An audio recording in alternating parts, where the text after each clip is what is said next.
이러면서 펼쳐지는 각각의 이야기, 저는 이게 굉장히 흥미로운데 그중에 가장 흥미로운 것은 역시 존 레논. 네, 그랬습니다.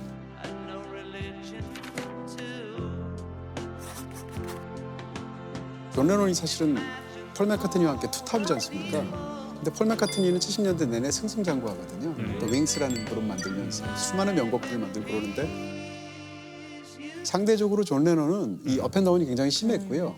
심지어는 사람들이 잘 모르는 사안 중에 하나인데 이 4명의 멤버 중에서 빌보드 1위를 제일 늦게 했고요. 그래요? 그다음에 죽기 전까지 빌보드 1위가 한 곡밖에 없어요. 솔로곡이. 그게 뭐예요? 무슨 Whatever Gets Through the Night이라는 노래인데요. 그 노래 하나밖에 없고 우리가 알고 있는 Imagine, Love 이런 노래들이 사실은 빌보드 1위를 전혀 못했어요. 그래요? 네. 어쨌건 이 존 레논이 그러다가 70년대 중반쯤 되면 육아 휴가도 냅니다. 말하자면.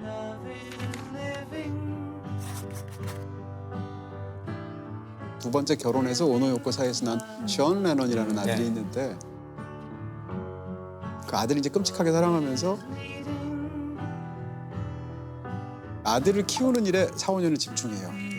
그래서 대중으로부터 떨어져서 은거하고 있다가 그러다가 한 4, 5년 만에 컴백해서 드디어 재기를 해보자라고 할 때 총을 맞은 거거든요. 네. 제가 이 얘기에서 이제 가장 좀 짜릿하게 느끼기도 하고 슬프기도 한 것이 뭔가 저희가 지금 스트로베리 필드라고 이름을 붙였잖아요. 그 리버풀에 있는 구세군 고아원 이름이에요.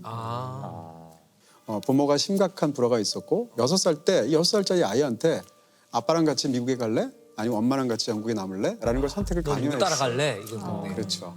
평생 가는 질문이죠. 평생 가는, 그렇죠. 부모가 너무 좀 잔인하기도 하고 그랬을 때 존 레논은 남기로 합니다. 사실상 아버지를 그 이후로는 거의 보지 못하고요. 엄마가 재혼을 해요. 그러니까 키울 사람이 없잖아요. 그래서 엄마의 언니, 이모 집에서 평생 성인이 될 때까지 살게 되거든요.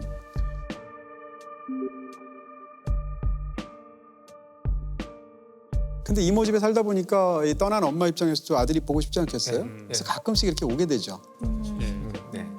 근데 엄마가 와서 자기를 보던 날 자기를 보고 가다가 교통사고로 죽습니다. 바로 앞길에서. 그러니까 엄마로부터 버려졌다라는 생각, 거기다 엄마가 죽었다는 그런 비극. 본인 스스로가 사실은 고아가 아닌데도 불구하고 어렸을 때 평생 나는 고아랑 다름없다라는 생각을 가져서 동네 근처에 구세군 고아원이 있어요. 그 고아원의 애들하고 굉장히 친합니다. 친하게 지내요. 근데 그 고아원 이름이 스트로베리 필즈예요.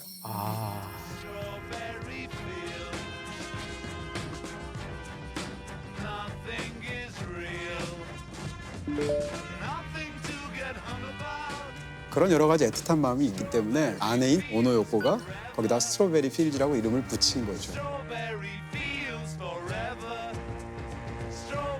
어떻게 생각하면 세상의 모든 걸 다 가진 것 같은 사람인데 40살에 세상을 떠난 것도 그렇고 평생 버림받았다는 생각, 뭐 이런 또 존 레논이 갖고 있는 수많은 또 삶에서의 모순 같은 게 있어요.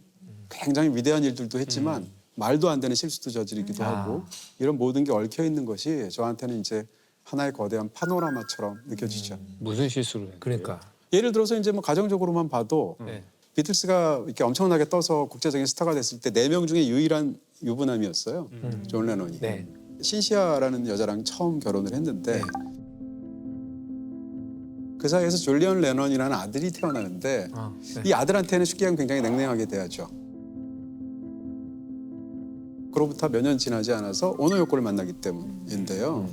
그러니까 오노 요코와의 사이에서 아들한테는 너무 잘한 사람이 이혼하고 나서 첫 번째 아내와 자기 아이한테는 양육비도 잘 안 보내요.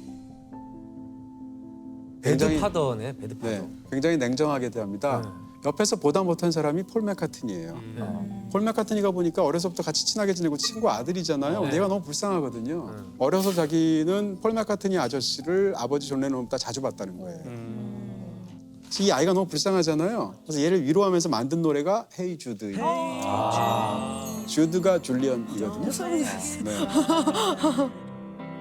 Take a sad song and make it better.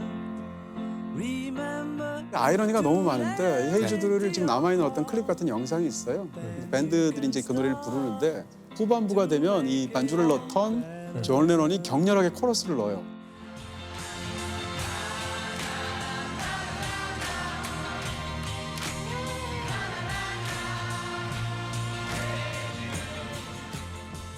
근데 저는 이제 그 영상을 볼 때마다 무슨 생각이 들냐면 저 코러스를 울면서 존 레논은 대체 무슨 생각을 하는 걸까? 친구가 자기 아들을 위해서 노래를 만들어서 부르는데 옆에서 격렬하게 코러스를 넣고 있거든요. 그 노래인지 몰랐던 거 아니에요? 그러니까 몰랐던 거 아니에요? 저도 그 생각. 그러지는 않았을 것 같고요. 결국은 자기도 버려짐을 당한 사람이 자기 아들도 버린 거죠. 네. 근데 재밌는 건 이 두 아들이 성장해서 둘 다 가수가 됩니다. 80년대. 션 레논도 가수가 되고 줄리안 레논도 가수가 되고. 근데 저는 이제 음악 좋아하는 사람으로서 줄리안 레논은 이 션 레논만큼의 음악성을 타고나지 못했어요. 션 레논 음악은 굉장히 훌륭하거든요. 근데 줄리안 레논은 잠깐 반짝 스타로 아버지의 어떤 영화를 잠깐 누리다가 지금은 거의 잊혀진 존재가 됐거든요. 이런 식으로 존 레논이 남긴 거대한 족적과 함께 그 사람 남긴 수많은 그림자들까지 굉장히 애틋한 마음이 들죠. 네, 좀 뭔가 측은지심이 생기기도 하고 또 한편으로 좀 매정한 느낌도 들고. 이 존 레논이 근데 마지막 죽은 것도 굉장히 좀 애매하거나 이렇게 좀 이상한 부분들이 많은데요.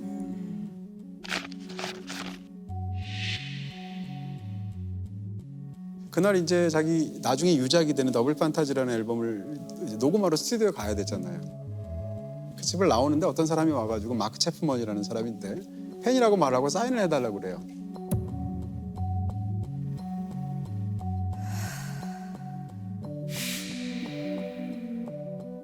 친절하게 사인을 해줍니다. 네. 그리고 갔다 와요. 근데 이 친구가 계속 기다리죠. 총을 갖고.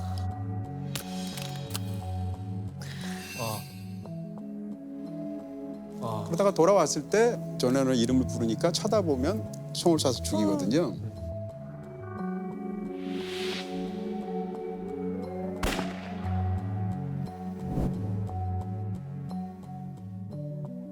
죽이고 나서 자기가 죽였으면 도망가야 되잖아요. 네. 근데 마크 체프먼이 그 센트럴 파크에 있는 벤치에 앉아서 경찰이 와서 체포할 때까지 책을 읽고 있었다는 거 아니에요?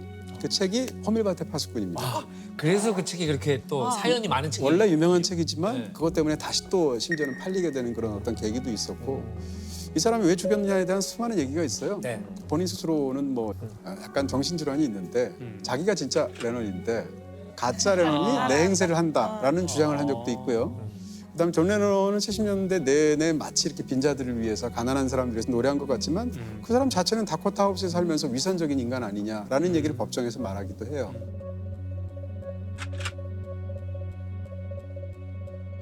제가 알기로는 아직도 감옥에 있습니다. 네. 종신형 선고받은 종신형을 거예요. 선고받았고요. 네. 계속 가석방을 신청하는데 불허가 되고 있고 그런 면에서 그 뒷얘기도 굉장히 묘하고요.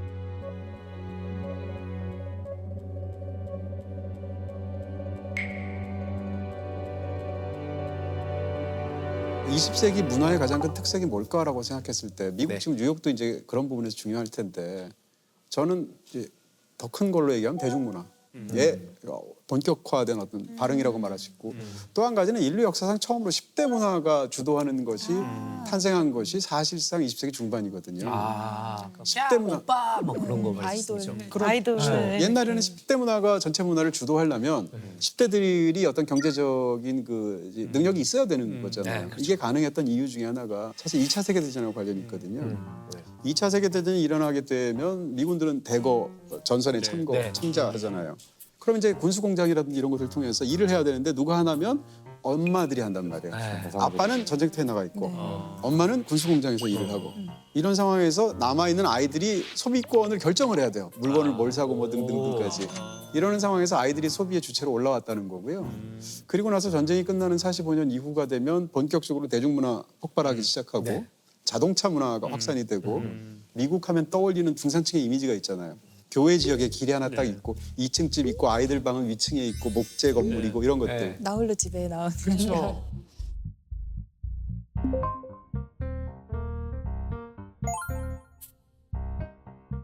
이러면서 중산층이 폭발하게 되고 소구력을 갖게 되고 하는 관계에서 50년대 이제 소위 청년 문화, 10대 문화가 폭발하기 시작하다가 그게 극점에서 가장 크게 터진 게 63년대 비틀스인 거예요. 바로 그 직전에는 50년대 엘비스 프레슬리가 있었고요. 그런 50년대 거대한 대중문화, 어떤 10대 문화가 처음 막 어마어마하게 터졌을 때 그 극점에서 제대로 터진 게 비틀스라서 제 생각에는 앞으로 비틀스만큼 위대한 그런 재능을 갖고 있는 사람이 4명이 나와도 그런 현상은 재현될 수가 없죠. 비틀즈가 미국에 오면서부터 이제 이 막 전 세계적인 그렇죠. 예, 가수가 된 건데 미국 침공? 브리티시 인베이전이라고 하죠. 미국 친구가. 네. 비행기 타고 내리는 예, 사진의 카피가 그렇더라고요. 비틀즈를 시작으로 해서 뭐 롤링스톤스부터 더후 뭐 등등의 수많은 영국 밴드들이 대거 우리가 알고 있는 뭐 락 밴드도 다 영국 뭐 레드 제플린, 딥퍼플 다 영국 다 영국 밴드들이잖아요. 그런 어떤 것을 표현하죠. 그게 그런 세대가 만들어진 배경에는 TV라는 매체가 큰 맞습니다. 역할을 한 거잖아요. 그 엘비스가 춤 잘 춘 것도 TV로 나가게 된 거고 그게 대통령 선거에도 영향을 미쳐서 잘생기고 젊은 JFK가 대통령이 된 것도 큰 영향을 미치고 비주얼이 중요해지고. 그러다가 그런 지상파 방송의 시대가 끝나고 케이블 방송이 됐을 때 그거에 뮤직비디오에 등을 업고서 성장한 사람이 마이클 잭슨 같은 사람이 나오는 거고 그러다가 유튜브라는 새로운 매체가 나와서 새로운 스타가 BTS 같은 스타인 거죠.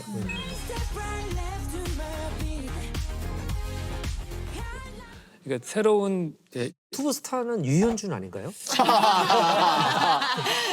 큰일 날 말씀하시는 거예요. 저희는 그렇게 알고 있죠. 그러니까 항상 보면은 이 새로운 텔레커뮤니케이션 매체가 나오면은 새로운 종류의 빅스타가 나오는 것 같아요.